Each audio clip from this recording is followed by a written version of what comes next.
देखिए, ये दोनों पार्टियां मिली हुई हैं, भाजपा और कांग्रेस। जब भी चुनाव आते हैं ये ऐसे केस को रेकअप कर देते हैं। भाजपा के पास 10 साल से इतनी सारी एजेंसीज हैं और नेशनल हेराल्ड केस तो एक ओपन एंड शट केस है, जहां आप अरविंद केजरीवाल जी को, आम आदमी पार्टी के नेताओं को अरेस्ट कर लिए बिना प्रमाण के, बिना सैंक्शन के, बिना लॉ फॉलो किए हुए, जहां कोर्ट ने ईडी सीबीआई को फटकारा इस इलीगैलिटी के लिए। वहां पर मुझे समझ नहीं आता कि आज तक कांग्रेस का कोई भी नेता अरेस्ट क्यों नहीं हुआ। एक सिंपल सी बात है, क्योंकि ये दोनों पार्टियां मिली हुई हैं। कहा जाता है कि राजनीति में दोस्त कौन दुश्मन कौन, ये तो तभी पता चलता है जब कैमरा ऑफ होता है।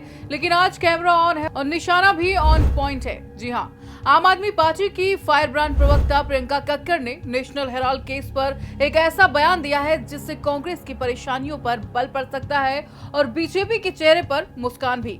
दरअसल प्रियंका कक्कड़ कहती है national Herald case open and shut case है। मतलब जैसे स्कूल की प्रिंसिपल ने कहा हो बच्चों क्लास बंद करो छुट्टी है, लेकिन टीचर कहती है नहीं नहीं अभी तो क्लास शुरू हुई है।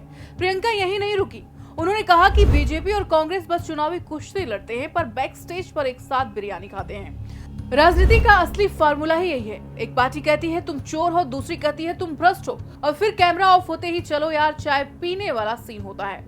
प्रियंका ने केजरीवाल की गिरफ्तारी को लेकर भी सवाल उठाया और कहा कि अगर केजरीवाल जी को बिना सबूत के उठा सकते हैं तो फिर गांधी परिवार अभी बाहर कैसे घूम रहा है। अब ये सवाल तो जनता भी पूछ रही है, ईडी वाले भैया कांग्रेस की फाइलें कब खोलेंगे। जाते जाते नेशनल हेराल्ड केस को भी समझ लेते हैं। ये मामला जुड़ा है एक अखबार से जिसे कभी पहले प्रधानमंत्री जवाहरलाल नेहरू ने शुरू किया था।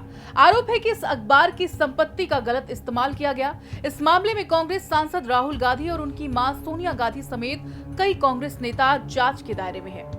इस केस से जुड़े मनी लॉन्ड्रिंग मामले में ईडी ने एसोसिएटेड जर्नल लिमिटेड यानी कि एजेएल की 661 करोड़ रुपए की संपत्ति को अपने कब्जे में लेने की कार्रवाई शुरू की है। एजेएल कंपनी ही नेशनल हेराल्ड अखबार और वेबसाइट चलाती है। इस कंपनी को young Indian private limited control करती है। यंग इंडियन कंपनी में कांग्रेस के नेता सोनिया गांधी और राहुल गांधी बड़े भागीदार हैं। दोनों के पास 38% शेयर है। ईडी इस मामले की जांच कर रही है, वो ये देख रही है कि यंग इंडियन ने एजेएल को कैसे खरीदा, इसमें कुछ गड़बड़ी हुई है क्या। सोनिया गांधी और राहुल गांधी से ईडी कई बार पूछताछ भी कर चुकी है। वहीं प्रियंका कक्कड़ का बयान इंडिया ब्लॉक की एकता पर भी बड़ा सवाल उठा रहा है। क्या आप अब खुलकर कांग्रेस के खिलाफ खेलने लगी है? क्या ये इंडिया गठबंधन का द एंड है या बस इंटरवल? बहरहाल अब देखना यह है कि कांग्रेस क्या जवाब देती है या फिर आप अकेले ही माइक संभाले रखेगी।